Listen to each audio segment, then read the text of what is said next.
여호와의 사자가 아비에셀 사람 요아스에게 속한 오브리에 이르러 상수리 나무 아래에 앉으니라.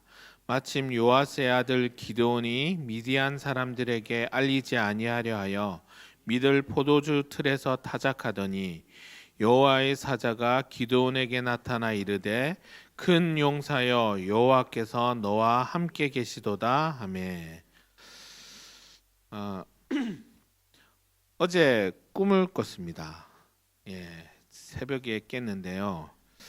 꿈 내용이 하도 이상해가지고 좀 특이한 꿈인데, 제가 좋은 차를 운전을 했는데 그 기름을 넣고 제가 이렇게 거만하게 이렇게 돈 주고 나머진 쓰세요 하고 하는데, 운전을 하면 다리를 이렇게 가지려야 되는데 제가 운전석에 다리를 꼬았더라고요.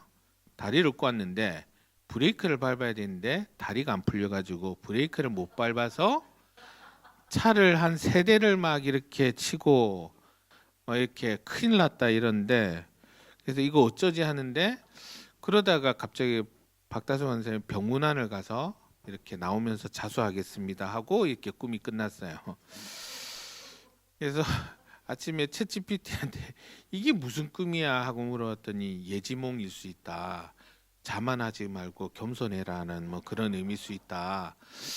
요즘 자만할 일도 없는데 뭐지 하다가 그냥 개꿈인가 하다가 오늘 말씀 생각하면서 기도원이 숫자를 의지했거나 다른 것들을 의지했을 때, 하나님의 약속을 의지했을 때 불안하지 않았던 것처럼 혹시 내가 또 다른 것을 의지했던 마음들이 꿈에 나타났나 그런 생각을 했습니다. 기드온의 300용사 이야기를 들으면, 우리가 기드온 300용사 했을 때, 예전에 300이라는 영화 나왔을 때 저는 기드온의 300용사를 가지고 영화를 만들었나 했는데, 막 이렇게 몸 좋은 사람들 막 300명 나오잖아요. 근데 뭔가 영웅의 모습을 생각하지만 실제로 사사기를 읽으면 기드온은 그렇게 멋있지 않습니다. 사막 지역의 미디안 유목민들이 7년 동안 추수 때가 되면 양식을 약탈했고, 그래서 굴에서 두더지처럼 살고 있었는데, 밀타작은 넓은 마당에 이제 이렇게 타작을 위해서 만든 뜰에서 말이나 소를 끌고 하는 것인데, 좁은 포도주 틀에서 타작하고 있습니다. 이렇게 사실은 무릎 높이보다 낮거든요. 그러니까 이런 데서 한다는 건, 이 안에서 밀을 이 높이에서 밀을 타작한다는 건 기드온이 어떻게 하고 있는 거죠? 이렇게 옆으로 모로 누워가지고 굉장히 이렇게 찌질한 모습으로 이렇게 안 들키려고 이렇게 하고 있는 거거든요. 성경은 굳이 포도 짜는 틀이라고 지정해서 거기에서 무릎 높이도 안 되는 저런 곳에서 포도주를 밀을 타작하고 있는 기드온 모습을 왜 굳이 알려줄까? 기드온의 절망감, 무력감, 내가 뭘 할 수 있겠어 하는 그런 기드온의 모습을 드러내 주시는 겁니다. 성경에서 이렇게 세세한 모습을 기록했던 것들을 아놀드 톰비라는 역사자는, 역사로부터 배우지 못한 자들은 그것을 되풀이하기 마련이다라고 했는데, 성경에서 우리에게 가르쳐 주시기 위해서 이 말씀을 이런 자세한 설명들을 넣었는데요.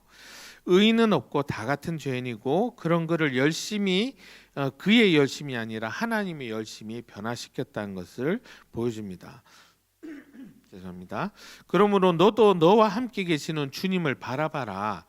기드온은 뭔가 대단한 인물이 아니라 저 포도주 틀에서 쪼그려 가지고 몰래 그 양식 안 뺏기려고 밀을 타작하던 그런 모습이다. 이런 포도주 틀에서 짜고 있던 기드온에게 하나님이 등장하시면서 큰 용사여라고 부릅니다. 소심한 보통 사람에 불과한 큰 용사라면 사실은 틀에 해놓고 이렇게 덤벼라 뭐 이렇게 해야 되는데, 지금 큰 용사가 아니잖아요. 그런데 하나님은 그 상황으로 봐도 그렇고 본인의 고백으로 봐도 그렇고 전혀 용사가 아닌데, 하나님께서 내가 너와 반드시 함께 할 것이니 내가 미디안 사람들을 물리칠 때 마치 한 사람을 치는 것처럼 이기게 될 것이라고 하실 때야 기도는 알아듣습니다. 기도는 하나님이 큰 용사여라고 부르신 것이 하나님이 내가 뛰어난 것이 아니라 하나님이 나와 함께 하실 때 내가 큰 용사가 될 수 있구나. 내 힘으로는 이 미디안 사람들 지금 7년째 똑같은 패턴으로 약탈당하고 그냥 농사 추수할 때만 와서 약탈에 가거든요. 그전에는 내비뒀다가 추수할 때만 되면 지금 약탈에 가는 게 이제 7년째 반복되고 있는데 그냥 어떻게 7년 동안 굉장히 무력감에 빠져 있을 그 기드온에게 하나님이 큰 용사여라고 부르는데 나는 용사가 아닌데 왜 하나님 나를 그렇게 부르시지? 이제 내가 너와 함께 할 것이고 그러면 너는 네 능력이 아니라 내가 너와 함께 하기 때문에 큰 용사가 된다. 미디안 군대를 한 사람을 치듯이 물리칠 수 있다라는 그 하나님의 부르심을 듣게 됩니다. 하나님은 우리가 할 수 없는 지난번에도 말씀드렸는데 우리가 할 수 없는 일들만 시키시잖아요. 원수를 사랑해라. 손해보고 사랑하는 것 이런 게 너무 힘들잖아요. 그런데 하나님과 함께 해야지 할 수 있는 일을 시키신다고. 원수 사랑하는 거 쉽지 않지만 하나님과 함께하면 십자가의 사랑을 깨달으면 우리는 할 수 있습니다. 우리의 모습이 때로는 기드온처럼 찌질한 모습일 수도 있습니다. 그러나 하나님의 함께하심을 믿고 나아가면 하나님의 그 사람을 통해 일하시는 것을 우리는 배우게 될 것입니다. 옆 사람한테 이렇게 얘기해 볼까요? 여호와의 사자가 이게 너무 긴데 예, 큰 용사여 여호와께서 너와 함께 계시도다. 예, 아멘.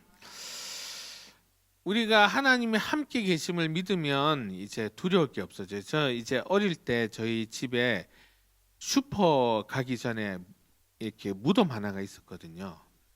너무 싫었어요. 밤에 심부름 가는 게. 무덤에서 항상 누가 손짓하는 것 같고 너무 싫었는데 그 길을 혼자 갈 때는 그렇게 싫었는데 부모님이랑 함께 가면 무덤에서 야호도 하고 막 이렇게 혼자가 아니라 함께였을 때 전혀 무섭지 않았습니다. 그냥 조금 이런 둔턱처럼만 느껴졌죠.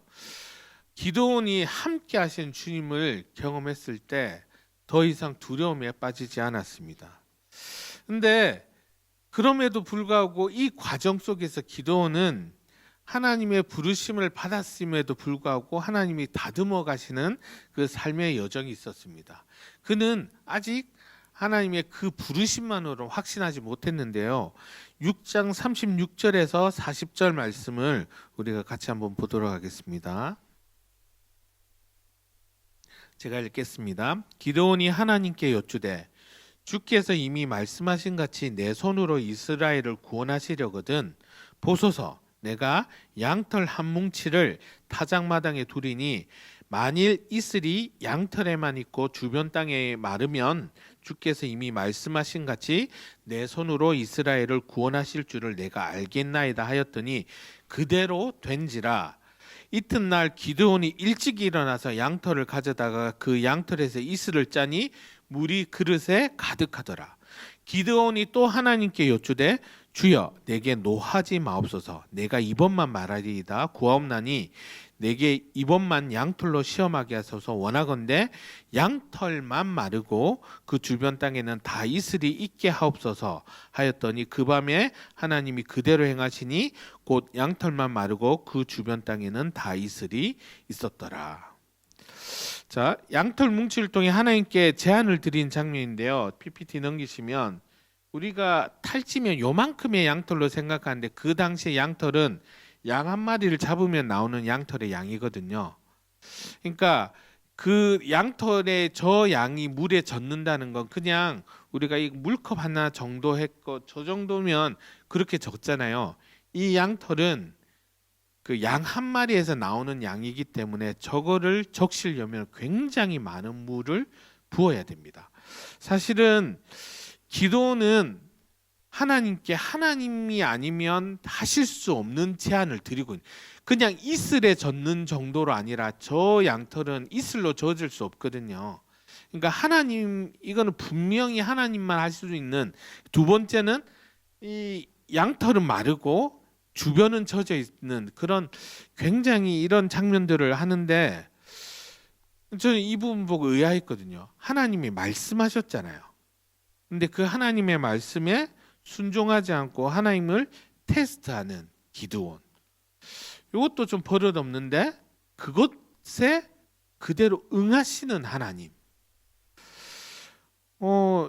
어떻게 이게 집 양이 이제 캠핑용 침낭 하나 정도 되는 양털이거든요. 1년간 자란 털이기 때문에 우리가 큰 생수통 하나 이렇게 부어야지 적시는데 왜 그의 불안감이 이제 드러나는 거죠. 성경에 야고보서 1장 13절 14절에 사람이 시험을 받을 때 내가 하나님께 시험 받는다 하지 말지니 하나님 악에게 시험을 받지도 아니하시고 친히 아무도 시험하지 아니하시느니라. 오직 각 사람이 시험을 받는 것은 자기 욕심에 끌려 미혹됨이니라. 하나님은 시험하지도 시험 받지도 않으신다고 했는데 기도원의 이 요구는 왜 받아주셨을까? 하나님의 존재나 능력을 테스트하는 것이 아니라 사실은 이 기도원의 테스트는 하나님의 그런 능력이나 하나님의 계심을 테스트하는 것이 아니라 자기의 유약하고 부족한 사람이 하나님이 말씀하시지만 나는 여전히 나 같은 존재가 어떻게 하는 그런 연약한 믿음을 하나님은 그 시험에 이렇게 응해 주신 거죠. 이 기도원의 연약함에 근거한 시험에 하나님을 의심하는 시험이 아니라 자기의 이 연약함과 약함을 근거로 했기 때문에 하나님은 그냥 그 시험에 이 확신을 주시기 위해서 응해 주십니다. 마치 도마가 부활하신 예수님의 손과 옆구리에 못자국과 창자국을 보지 않고는 믿지 않겠다고 했을 때 나타나셔서 그걸 보게 하신 것처럼 그런 하나님이 이 시험에 응해 주십니다. 근데 왜 기도는 하나님이 말씀해 주셨는데도 불구하고 연약할까요? 하나님이 한 말씀만 우리는 들려달라고 할 때가 많은데 저희 학생들하고 그렇게 하다가 방언만 터져도 완전 신앙생활이 완전 달라진데 어떤 하나님의 약속을 받으면 하나님 신호를 받으면 인생이 바뀌는데 기도는 왜 그럴까요? 저는 기도원이 왜 이럴까? 첫 번째는 적군이 너무 크고 강하기 때문입니다. 현실적으로 문제가 커 보이니까 자신이 초라해 보이고 그냥 시선이 문제가 가 있고 하나님을 보지 못하니까 그 문제 앞에 완전히 쪼그라들어 버린 거죠. 두 번째는 표징을 구하지만 기도의 무릎을 꿇지 않는 연약함이 있습니다. 하나님께 표징을 구하지만 이 연약한 마음을 하나님께 구하고 기도하고 이런 기도의 무릎이 없습니다. 기도하지 않으면 하나님이 보이지 않습니다. 합리적으로 생각하면 답이 나오지 않습니다. 제가 읽다가 덮은 책들이 몇 권 있는데 그 중에 하나가 5만 번 응답받은 조지 뮬러의 기도 생활이거든요.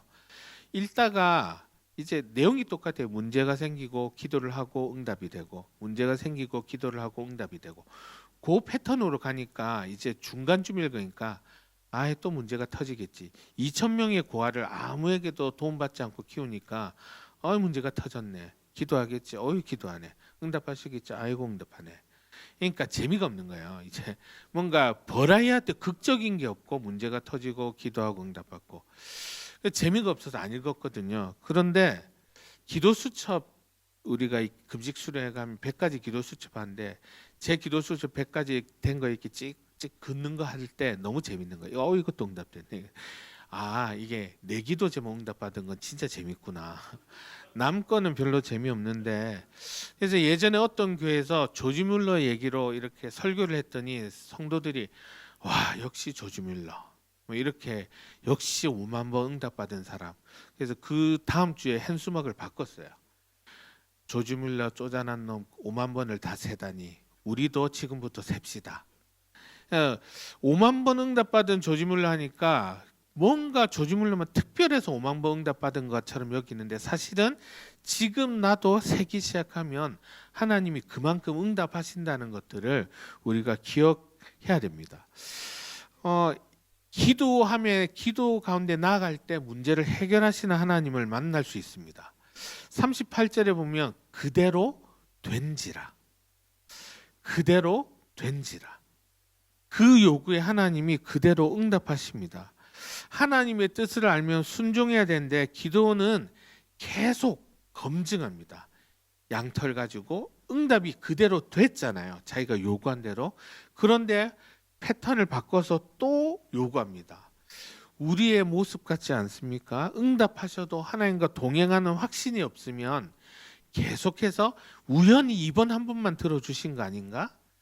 하나님이 나의 아버지 되심을 믿지 못하면 저희 학생들한테 예전에 캠퍼스에서 제일 많이 했던 설교가 고아처럼 살지 마라.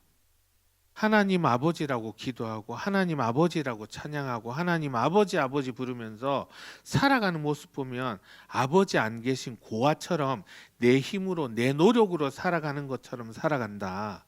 하나님 아버지라고 찬양하고 하나님 아버지라고 기도하면 아버지 앞에 필요를 갖고 믿음으로 나가자.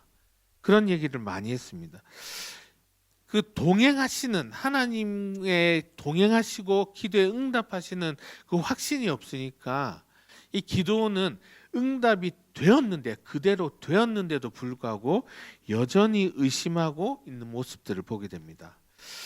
모세나 기드온처럼 전 성경 읽어보면 이상한 사람도 있습니다. 모세도 하나님한테 말대꾸하거든요.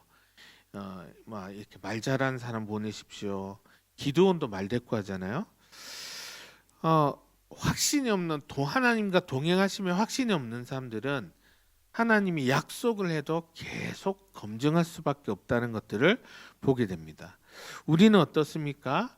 하나님과 동행하는 확신이 있습니까?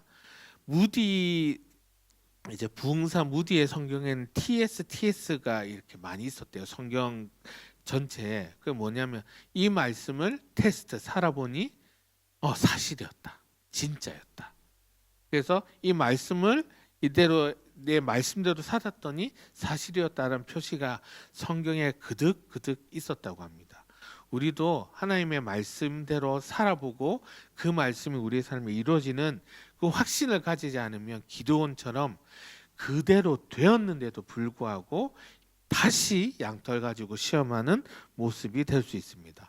우리는 하나님의 약속들을 알고 있습니다. 하나님이 말씀하시면 순종한다고 우리가 고백하지만 사실은 우리는 하나님의 약속들을 하나님 우리에게 주신 분명한 하나님의 뜻들을 알고 있습니다. 예배해라, 사랑해라, 전도해라. 양털을 가지고 실험해야지 그 뜻을 알 수 있는 말들입니까? 아니죠. 분명한 하나님의 뜻인데도 불구하고 저 사람 사랑해야 됩니까? 이것까지 해야 됩니까? 우리가 할 때가 있죠. 하나님의 뜻이 분명한데도 우리가 순종하기 싫고 동행하며 확신이 없으면 검증의 자리, 이게 진짜입니까? 이렇게 하는 되묻고 순종을 유보하는 우리의 모습이 있습니다. 하나님의 음성을 모르는 게 아니라 순종할 결심이 없기 때문에 기드온의 믿음은 그런 순종이 없는 믿음을 보이고 있는 것입니다. 그런 기드온의 기도에도 응답하시는 하나님의 은혜가 정말 놀랍습니다. 우리의 연약함을 들어주시고 품어주시는 하나님 앞에 기도함으로 그 하나님 앞에 나아가는 우리가 되었으면 좋겠습니다. 우리는 우리의 연약함은 우리 수준으로 하나님의 응답을 생각하기 때문인데요. 이사야 55장 8절 한번 같이 읽겠습니다. 이는 하늘이 땅보다 높음 같이 내 길은 너희의 길보다 높으며 내 생각은 너희의 생각보다 높음이니라. 하나님의 높으심을 우리가 기억해, 넓으심을, 내 수준과 다른 하나님을 우리가 믿을 때 나는 도저히 이해가 안 되지만 이게 진짜일까 그럴 때지만 하나님의 높고 넓고 깊은 하나님의 뜻을 우리가 깨달을 때 우리가 믿음으로 순종의 걸음을 걸을 수 있습니다. 합력하여 선을 이루시는 하나님에 대한 믿음이 우리의 선택과 결정짓게 되는 것들을 보게 됩니다. 사사기 7장 1절에서 2절 말씀 한번 읽겠습니다. 다 같이 읽겠습니다. 시작. 여룻바알이라 하는 기드온과 그를 따르는 모든 백성이 일찍이 일어나 하롯셈 곁 진을 쳤고 미디안의 진영은 그들의 북쪽이요 모레산 앞 골짜기에 있었더라. 여호와께서 기드온에게 이르시되 너를 따르는 백성이 너무 많은즉 내가 그들의 손에 미디안 사람을 넘겨주지 아니하리니 이는 이스라엘이 나를 거슬러 스스로 자랑하기를 내 손이 나를 구원하였다 할까 함이니라. 양털 시험을 하고 이제 하나님의 명령을 순종합니다. 13만 5천 명을 상대하기에 3만 2천은 많은 숫자가 아닌데 할만은 하거든요. 그런데 하나님은 많다고 하십니다. 인원을 줄이라고 하십니다. 왜 그러냐면 그 숫자로 너희가 하나님이 하셨다고 하지 않고 자기 공로로 여길 것을 말씀하십니다. 제가 그 인터넷으로 책 보는 게 있는데 제 많은 것 중에는 많은 그런 컨텐츠는 윤간사 계정을 제가 이렇게 봅니다. 그래서 넷플릭스도 윤간사 계정으로 보고 있고 이제 그 인터넷으로 책 보는 거기에 있는데 거기 들어가니까 팩트 플리슨이라고 해가지고 그 사람보다 느낌에 더 휘둘리게 되는 10가지 비합리적 본능을 이제 하는데요. 그 중에 하나가 이제 크기 본능이거든요. 큰 숫자, 큰 규모, 큰 집단에 압도돼서 그 의미를 왜곡하는 경향인데 왜냐하면 예를 들면 경제 규모가 커지면 모든 게 좋아질 거라고 착각하는 거죠. GDP 3만 불이면 이제 우리는 막 천국과 같을 거라고 생각하는데 저희나 GDP 303만인데 삶은 더 팍팍하잖아요. 크니까 좋은 거겠지. 사람이 많으니까 맛있겠지. 맞겠지. 기업이 크니까 안전하겠지. 그냥 그 크기 많은 사람들이 저기 가니까 좋겠지. 이게 비논리적 신뢰가 우리의 판단을 흐리게 만든다고 합니다. 우리 안에 그런 큰 교회 목사님이니까 당연히 뭔가 있겠지라고 생각하는 것들 분명히 더 좋으신 것들이 있지만 그 크기에 우리가 현혹되면 안 된다는 거죠. 대구 지하철 방화 사건이 있었습니다. 여기 이게 유일하게 찍힌 사진인데요. 대구 지하철 방화 사건이 있었을 때 실내를 찍은 유일한 한 장밖에 없거든요. 그래서 사람들이 의아했어요. 왜 가만히 있지 연기가 들어오는데? 간단합니다. 기관사가 가만히 있으세요 하고 자기는 도망쳤어요. 문 안 열어주고. 그러니까 가만히 있으라고 하니까 기관사 가만히 있으라고 하니까 뭐가 있겠지 하고 있다가 그냥 사람들이 이 사진을 찍은 사람이 뭔가 이상하다 하고 문 열고 뛰쳐나와서 이 사진 한 장 있고 나머지는 그 기관사 말을 믿고 거기 있던 사람들은 다 이렇게 살아나오지 못했습니다. 왜 이럴까? 그 인간의 두 얼굴이라는 EBS 다큐에서 실험을 했어요. 5명을 앉혀두고 연기가 들어오는데 4명은 그 배우입니다. 그래서 연기가 들어온 1명은 실제 참가자인데 4명이 연기가 들어와도 가만히 있어요. 그랬더니 1명이 연기가 들어 이상한데도 결국엔 가만히 있다가 골든타임을 놓칩니다. 왜 그렇죠? 여러 사람이 있으니까 저 사람들이 가만히 있으니까 이거 똑같은 실험을 1명 있을 때 연기가 들어오니까 18초 만에 다 뛰쳐나갔어요.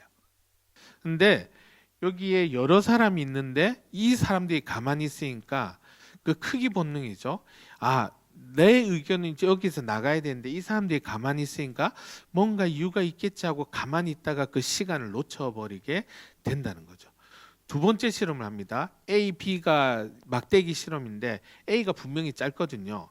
4명이 A가 길다, A가 길다, A가 길다, A가 길다 하니까 5번째 사람 어떻게 했을까요? 60%가 똑같이 말합니다. 분명히 이상한 처음에 1명이 말했을 때 저 왜 저러지? 2명, 3명째 되면 카메라를 잡고 있는데 얼굴이 이게 내 눈이 잘못된 안경 닦기도 하고 뭐 별의별 거 다 4번째 그러다니까 60% 이상 분명히 저기 짧아 보이는데도 똑같은 말을 하게 되는 거죠. 다른 사람이 가만히 있어서요. 그냥 크기 본능에 휘둘려 가지고 우리는 생각보다 그렇게 이성적이지 않습니다. 다른 사람의 태도, 집단의 움직임, 상황의 크기에 따라서 쉽게 지배되는데 그걸 크기 본능이라고 합니다. 3절에 보면 오늘 3절에 누구든지 두려워 떠는 자는 길르앗산을 떠나 돌아가라 하라 하시니 이에 돌아간 백성이 2만 2천 명이요 남은 자가 10,000명이더라. 백지장도 맞들면 낫다고 하는데 두려워 떠는 병사라 해도 없는 것보다 있는 게 나은데 2만 명이 빠져나갑니다. 어떤 마음일까요? 크기에 3만 명 정도면 해볼 만했지 하는 마음에서 2만 명이 나가면서 그래도 두려워 떨지 않는 10,000명이 있으니까 바락이 철병거 900승의 장군 시스라를 물리쳤을 때도 이렇게 10,000명이었으니까 해볼 만하다고 생각할 수 있는데 4절에 아직도 많으니 그들을 인도하여 물가로 내려가라. 그래서 무릎 꿇고 마신 9,700명이고 개처럼 손을 떠서 핥은 자들이 300명이거든요. 99%를 줄이시고 100명 중 1명만 남기신 겁니다. 13만 5천 대 300으로 하나님이 세팅을 하십니다. 7절입니다. 같이 읽겠습니다. 시작. 여호와께서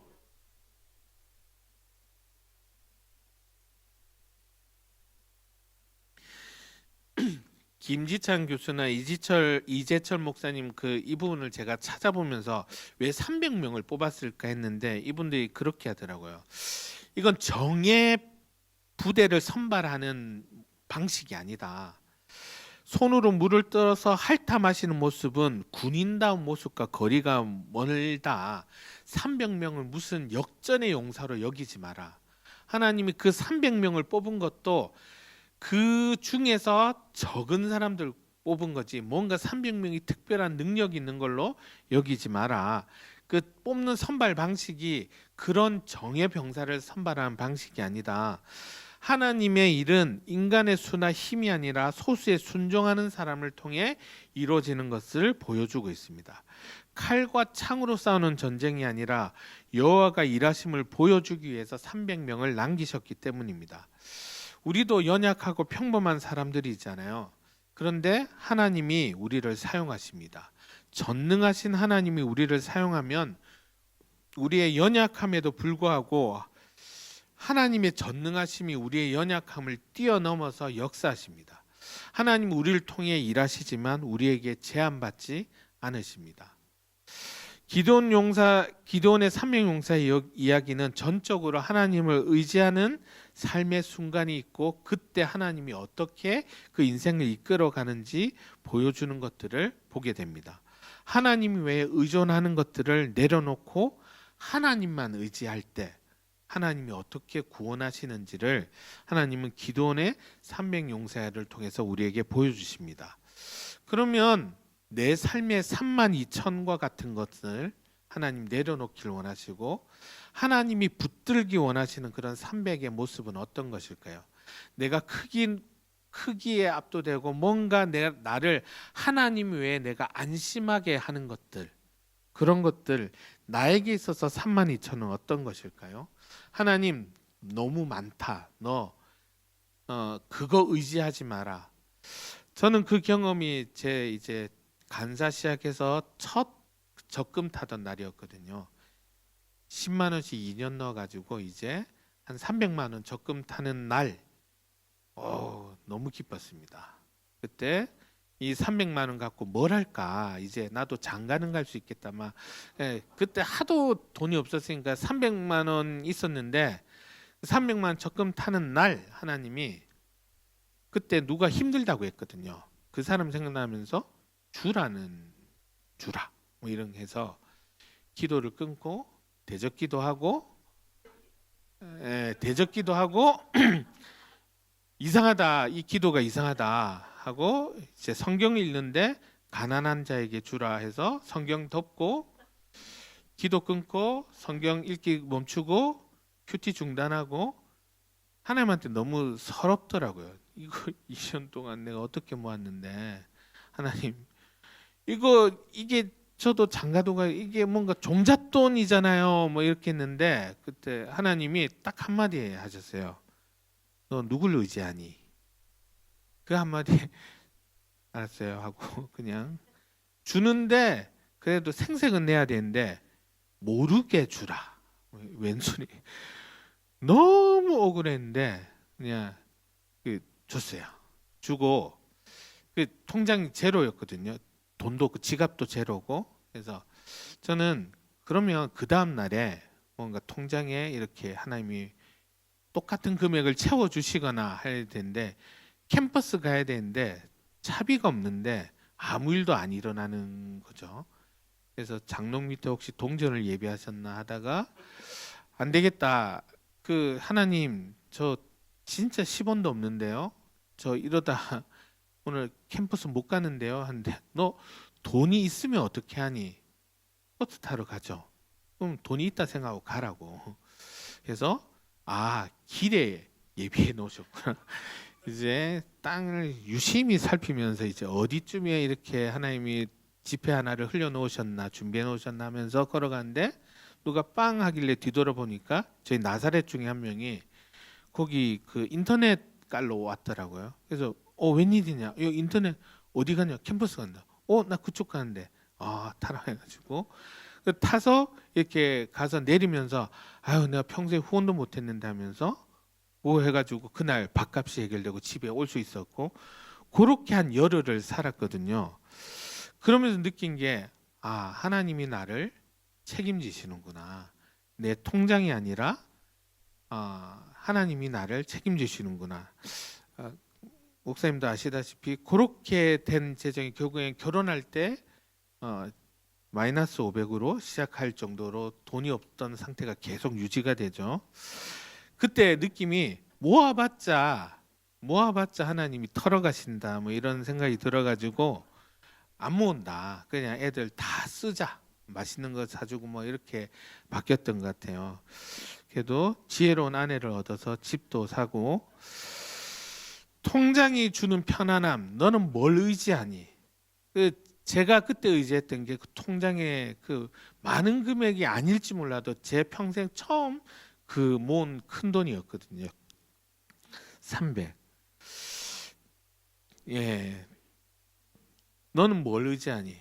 크기, 돈. 그게 아니라 그 순간을 통해서 그때 이런 말하면 좀 너무 뭐 3억도 아니고 300을 놓을 때 죽는 것 같은 뭐 이런 느낌이었는데 하나님만 의지하라는 그 시험을 그때 그렇게 겪었던 거야. 네가 의지하는 것 통장이 아니라 다른 게 아니라 나를 의지하라는 그 하나님을 그때 배울 수 있었습니다.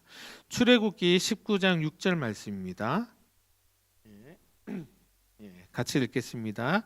너희가 내게 대하여 제사장 나라가 되며 거룩한 백성이 되리라. 하나님 크기 때문에 이스라엘을 택하지 않으셨습니다. 인구가 많아서도 땅이 넓어서도 군대가 강해서도 아니라 그냥 하나님의 은혜와 목적 때문에 선택하셨습니다. 하나님은 세상의 기준인 크기가 아니라 하나님의 기준으로 선택하시고 사용하셨습니다. 우리는 크기나 어떤 우리의 안정감을 주는 다른 것들을 의지하지 말고 작은 자를 택하시고 연약한 자를 통해 강한 자를 부끄럽게 하시는 하나님의 기준을 우리도 품을 때 그 하나님의 인도하심을 우리는 경험할 수 있습니다. 내 안의 교만을 십자가 앞에 내려놓고 전적인 주님의 은혜를 고백하며 엎드리는 우리 한 사람 한 사람 되었으면 좋겠습니다. 때로는 이해되지 않아도 하나님의 말씀에 나보다 높고 크신 하나님의 뜻에 순종하기로 결단하는 우리가 되었으면 좋겠습니다. 300명의 순종은 이것이 하나님으로부터 나온 전략이기 때문에 가능했던 것입니다. 오직 하나님 한 분만 의지하겠다는 믿음의 고백인 것처럼 내 생각과 내 경험과 내 계획을 내려놓고 자아를 전적으로 하나님께 맞춤으로 믿음으로 나아가는 순종으로 나 자신을 드리는 우리 한 사람 한 사람 되었으면 좋겠습니다. 우리 시선이라는 찬양인데요. 이 시선의 찬양을 통해서 내가 크기나 다른 것들이 아니라 적이 아니라 하나님을 바라봄으로 말미암아 내 시선을 두겠습니다라는 우리 고백으로 이 찬양과 함께 기도하며 나아갔으면 좋겠습니다.